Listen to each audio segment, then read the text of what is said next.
Hey salut à tous, c'est Eder, aujourd'hui on se retrouve pour un nouveau Lego Former avec Abribus Prime. Et j'aimerais dire un petit truc avant que vous sautiez sur vos claviers pour dire que le nom est ridicule. Oui, le nom est ridicule. Merci à KG de l'avoir proposé. Et c'est pas réellement le nom du Lego Former, du personnage, c'est le nom que tout le monde lui donne, c'est une sorte de surnom. Voilà, si c'est ridicule, c'est fait exprès. Et surtout, c'est ridicule qu'en français, donc pire soit passé. Mais du coup, Abribus Prime, pour vous faire un topo de ce personnage que j'ai inventé. Il s'agit d'un personnage vieux.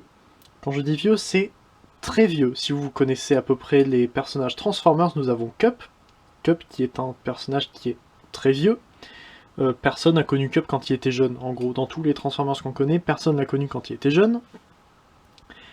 Et Abribus se baladait déjà dans Iacon quand Cup était jeune. Et il était déjà très âgé. Alors, Abribus Prime est un nom qui a été donné parce que ce personnage-là est un mendiant d'Iacon. En fait, c'est un mec qui se bat dans Iacon, qui est un peu fou, que personne sait d'où il vient, mais tout le monde l'adore juste pour se moquer un peu de lui, parce que c'est un personnage un peu bizarre. Très vieux, il dit un peu n'importe quoi. Du coup, il a des sortes d'adeptes, des gens qui viennent pour en quelque sorte écouter ce qu'il a à dire et suivre ses conseils. C'est plus pour se moquer qu'autre chose, mais du coup c'est eux qui lui ont donné notamment tous les accents d'argenté et de doré que vous pourrez voir partout sur le Lego Former. Mais pour la véritable histoire, Abribus Prime est le personnage qui se rapproche le plus des Primes dans mon univers. Quand je parle des Primes, je parle des premiers Primes, pas les packs, ceux qui ont été créés plus tard comme Optimus, Alpha Trion, Ultra Magnus et tout ça, Rodimus aussi. Ce n'est pas un personnage comme ça. Abribus est un des premiers Transformers, des premiers êtres vivants à être arrivés sur Cybertron, lorsque les Transformers ont été jetés là par les Quintessons. Il est arrivé là, et un jour il s'est pris tout un bâtiment sur la tête. C'était un bâtiment qu'il était en train de construire dans Iacon. Il se l'est pris en grosse partie sur le bras, ça lui a défoncé le bras, c'est pour ça qu'il est un peu asymétrique. Et du coup, il a commencé à perdre la raison à ce moment-là, et en vieillissant, ça s'est pas du tout arrangé, surtout que du coup il a beaucoup vieilli. Et depuis, il se balade dans Iacon en racontant un peu n'importe quoi. Et du coup, les gens viennent par centaines, milliers, parfois plus, pour venir le voir et discuter avec lui un petit peu, parce que comme ça, ils vont pouvoir dire aux autres qu'ils ont croisé Abribus Prime. Mais du coup, ironiquement, tout le monde l'appelle Prime parce qu'ils pensent que... Enfin, comme s'il allait faire des révélations et que c'était quelqu'un de très sage et tout, mais non, c'est juste parce que... Enfin, ça se vérifie étant donné que c'était un des premiers à être arrivé sur Cybertron. Donc maintenant, pour le Lego Former, nous l'avons ici en mode alternatif, et c'est du cybertronien. Voilà, c'est du très cybertronien. Voici à côté de la mini-figurine leader, vous pouvez voir que c'est à peu près la taille d'un Voyager class. Pour la comparaison avec un Deluxe en mode alternatif, voici Sideswipe Siege dans la review et sur ma chaîne. Vous pouvez voir que c'est à peu près un Voyager, qui est relativement creux sur le dessus. Pour expliquer ce qu'est ce mode alternatif, c'est un véhicule de chargement et de remorquage qui était utilisé sur Quintesson.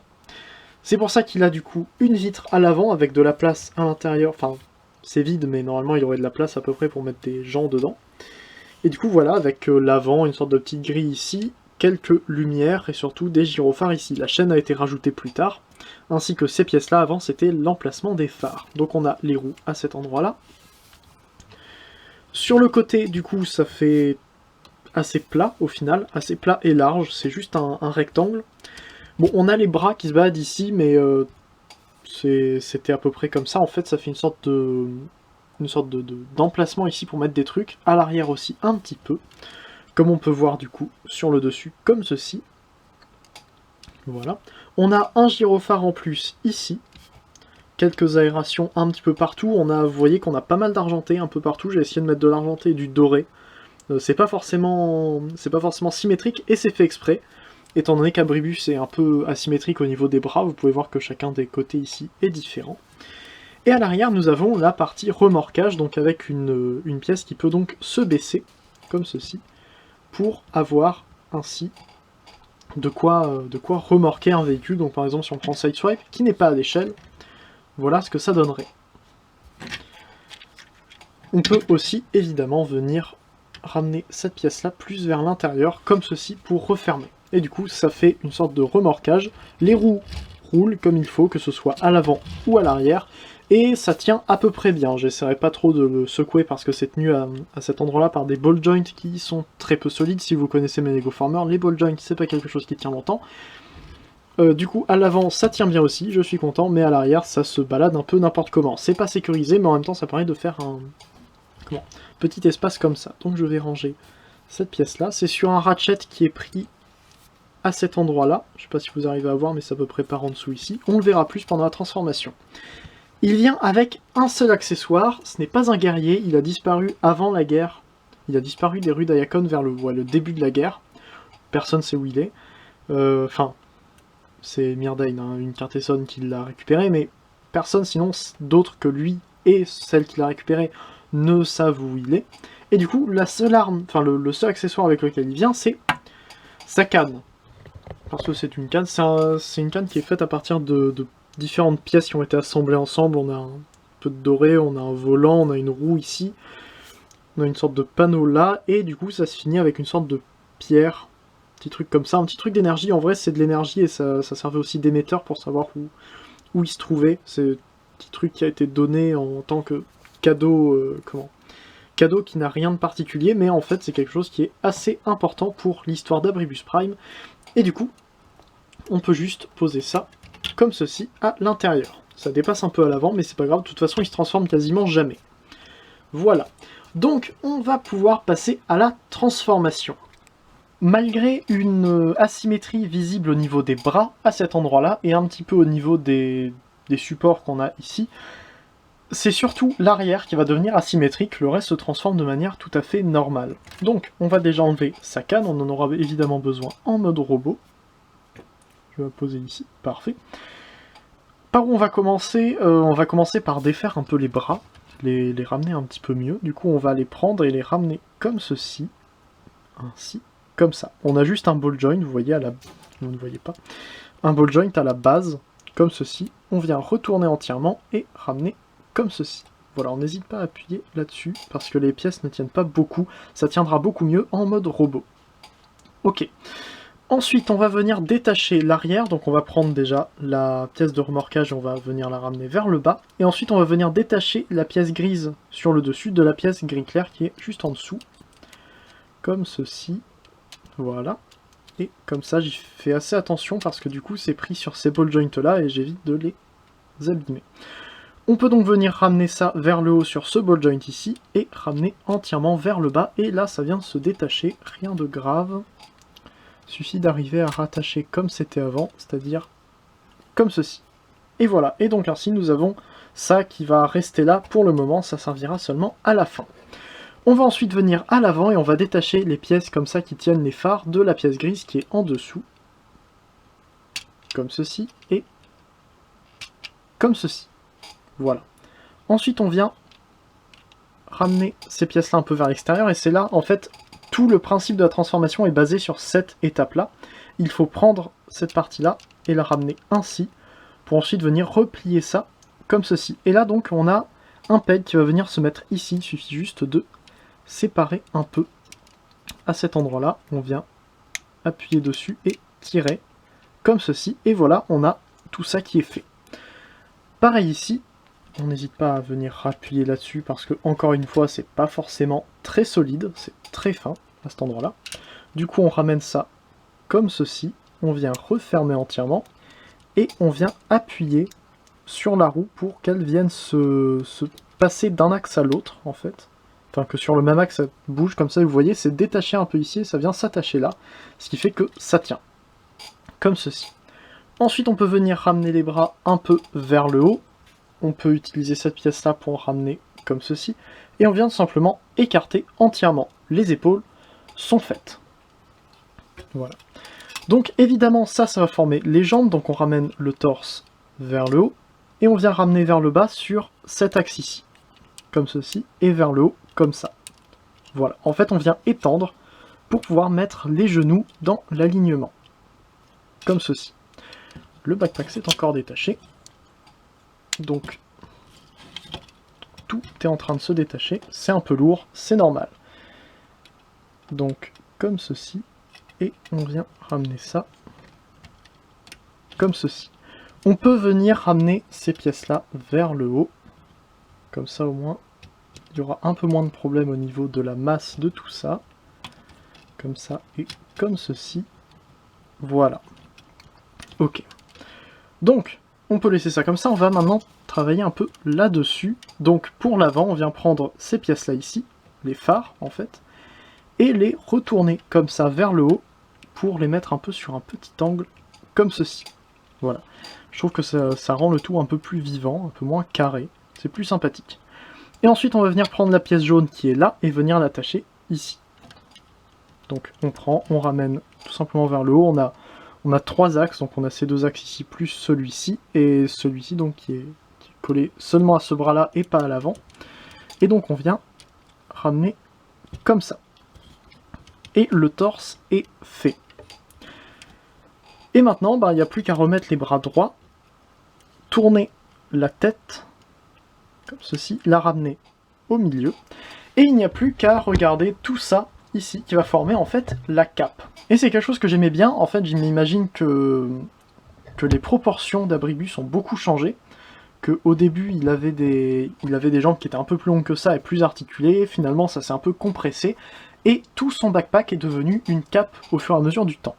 Donc on va venir prendre ce qui formait le gyrophare ici, et on va le ramener vers le bas, et c'est là que je me rends compte que je l'avais mal reclipsé. Il faut en fait le clipser comme ceci, voilà. Donc on ramène vers le bas et on ramène ça en même temps sur le côté, en plus de plier ça pour ramener ainsi et faire une partie de la cape. Comme ça, on a 3 morceaux qui vont bouger indépendamment, ce qui va donner un peu plus de vivant au tout. Et ensuite on fait pareil de l'autre côté, on ramène ça comme ceci, on utilise ce ratchet là pour retourner comme ceci, et on ramène vers le bas. Ensuite on ramène ça ainsi, et la dernière partie par-dessus, comme ça. Et Abribus est en mode robot. Il n'y a plus qu'à venir lui donner son bâton, sa canne, comme vous voulez. Donc, comme ça vient simplement se mettre dans sa main. Et quelque chose que j'aime bien, c'est qu'en plus ça l'aide vraiment à se tenir debout. Il peut tenir debout, vous l'avez vu, sans sa canne, mais ça peut l'aider à tenir debout étant donné que son centre de gravité est quand même vachement vers l'avant. Et j'aime bien ce mode robot, je dois avouer qu'il a une allure très particulière par rapport à ce que je fais d'habitude, avec des proportions qui sont très bizarres, il a des jambes qui sont très larges. Je me suis inspiré un peu du design Cyberverse pour faire des jambes aussi larges que ça. J'ai pensé par exemple à Macadam ou à des personnages un peu comme ça. J'aime beaucoup Cyberverse, je suis un grand fan, et du coup j'avais envie de faire des jambes un peu avec... très très larges au bout. Je trouvais que c'était original. Donc ensuite on a juste la vitre en 2 parties, je trouve que c'est sympa, avec toujours la pièce à l'avant. La chaîne qui donne, je trouve, une allure un peu spéciale. C'est la première fois que j'utilise cette pièce-là sur un Lego Former. Ensuite, on a l'argenté et le doré qui donnent un peu plus de prestance au personnage, avec donc le fait que ce soit arrondi, avec du coup l'angle qu'on a donné. On a de l'argenté au niveau des avant-bras. De ce côté, on a on a du doré. De ce côté, on a de l'argenté. De l'autre côté, on a du doré. Vous pouvez le voir juste dessous ici. De ce côté-là, sur la cape, on a du doré. De l'autre côté, on a de l'argenté, comme ceci. On a un peu de orange encore, qui rappelle du coup le orange qu'on avait ici, qui est le gyrophare de l'arrière du mode alternatif. La tête qui est relativement simple, mais il n'y a pas besoin d'une tête très compliquée. J'ai envie de lui donner une tête simple, étant donné que c'est un des très rares Transformers, un des seuls Transformers qui existent encore sur Cybertron au début de la guerre, qui ont été faits par les Quintessons, directement. Et du coup, je me disais que c'était sympathique de faire une tête relativement simple, parce qu'ils n'avaient pas à faire de tête très complexe pour différencier des autres. Ils étaient vraiment pas nombreux. Et du coup, avec sa canne, où il y a du doré, de l'argenté et du rose transparent, je trouvais que ça donnait bien, ça donne un effet très sympathique. Du coup, on a la cape comme ça, avec les roues aussi, que j'ai rajouté un peu après avoir tout fait. Je ne savais pas trop quoi faire de cette partie-là, et finalement j'ai rajouté des roues, et ça fait une allure de remorqueur, et j'aime beaucoup. En plus du coup d'avoir du keyboard un petit peu avec les roues. Et pour l'arrière, eh ben c'est C'est très simple, hein. Vous pouvez voir qu'il a juste une sorte de colonne vertébrale, il n'a rien d'autre derrière. C'est surtout caché par la disposition de ses bras à l'avant. Et quelque chose que j'aime beaucoup, c'est les roues à cet endroit-là, qui sont en fait, qui se rejoignent tout ensemble. Bon, après le dessous, l'arrière des jambes n'est pas très beau, mais le fait qu'on ait les roues qui se rejoignent, c'est quelque chose que j'aime beaucoup. En plus, ça fait un peu disparaître ce keyboard là, ça donne une allure, comme d'habitude, hein, une allure un peu particulière, moi qui ai tendance à utiliser beaucoup du keyboard sur le robot.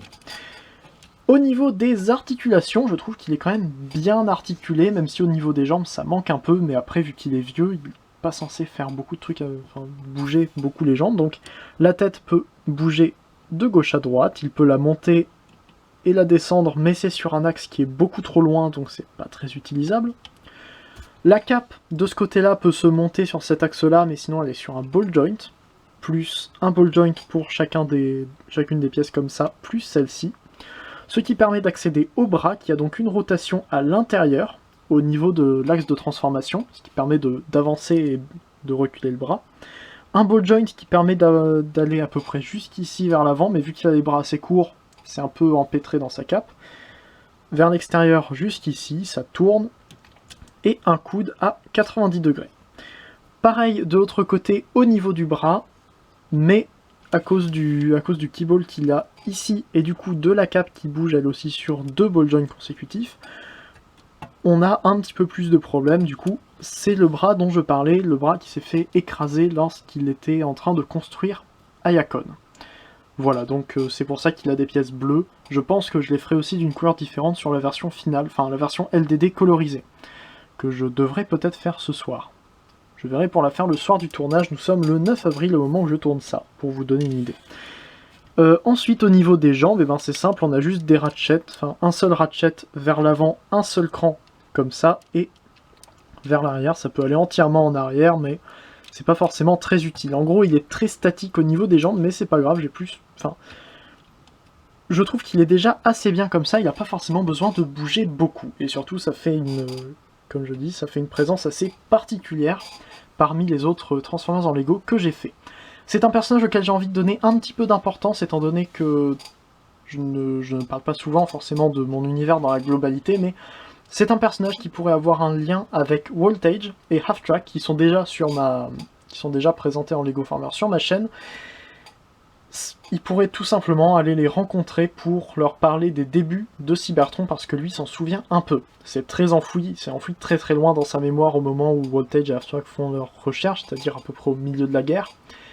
Mais il pourrait quand même les aider à retrouver la véritable histoire des Cybertroniens. Surtout que vu qu'il a été mis en sécurité par Myrdain, qui est une quintessonne, elle pourrait aussi les aider. Donc voilà, j'essaie de faire en sorte que mes Lego Formers aient des liens entre eux. Après, ça se voit ou ça se voit pas, et puis vous suivez pas forcément Lego Formers pour ça, donc je vais pas forcément en parler beaucoup. Mais si vous voulez lire des trucs sur ma fiction, j'ai toujours mon sujet de Lego Formers, enfin mon sujet de fiction et d'univers personnel sur le forum. En comparaison, voici avec Optimus Siege, et vous pouvez voir que c'est un Voyager, tout simplement. C'est un Voyager très large, un peu bas au niveau de la tête, mais quand même très large, et puis surtout avec la cape qui est articulée. Enfin, juste la cape, ça fait que ça donne plus de volume. Mais du coup, voilà, ça fait une bonne taille de Voyager. Je suis très content de la taille, même s'il devrait être plus grand que ça par rapport à Optimus. Un Optimus à peu près Deluxe. Pas sorti mon Optimus classique de luxe, mais un Optimus de luxe pourrait être bien au niveau de l'échelle. Je mettrai peut-être l'échelle des Lego Formers contenant Abribus à la fin de cette vidéo, si ça intéresse. Je pense que je mettrai Voltage, Half-Track et Abribus. Non, parce que je crois pas avoir Half-Track sur le LDD. C'est pas grave, je mettrai peut-être une échelle à la fin pour que vous puissiez voir à peu près la taille qu'il est censé faire. Il est quand même assez grand. Mais du coup, j'imagine que c'est tout ce qu'il y avait à dire pour Abribus Prime, le Lego Farmer numéro 70, si je ne me trompe pas dans la numérotation. J'espère qu'il vous aura plu. N'hésitez pas à commenter pour me dire ce que vous en avez pensé. J'ai encore pas mal de Lego Farmer qui arrivent après ça. Si je les prends tous en vidéo, je sais pas ce que je ferai, mais bon. J'ai pas mal d'idées de Lego Farmer, et surtout en ce moment, on est le 9 avril, donc j'ai encore pas mal de temps pour les construire. Donc j'espère que ce Lego Farmer vous aura plu. N'hésitez pas à aller faire un tour sur le forum transformersaffaires.com pour aller voir mon sujet Lego Farmer pour des nouvelles et autres Lego Farmer que je ne présente pas en vidéo. N'hésitez pas non plus à aller faire un tour sur mon sujet de mon univers s'il vous intéresse. J'aimerais beaucoup qu'il y ait des gens qui s'intéressent à ça. J'essaie de mettre un peu de temps dans l'écriture. N'hésitez pas non plus à aller faire un tour sur les chaînes des vidéastes de Transformers qui se trouvent juste après ou juste en dessous en description. On devrait se retrouver normalement la semaine prochaine pour une prochaine vidéo. Stay leader, Fanformer un jour, Fanformer toujours, allez salut.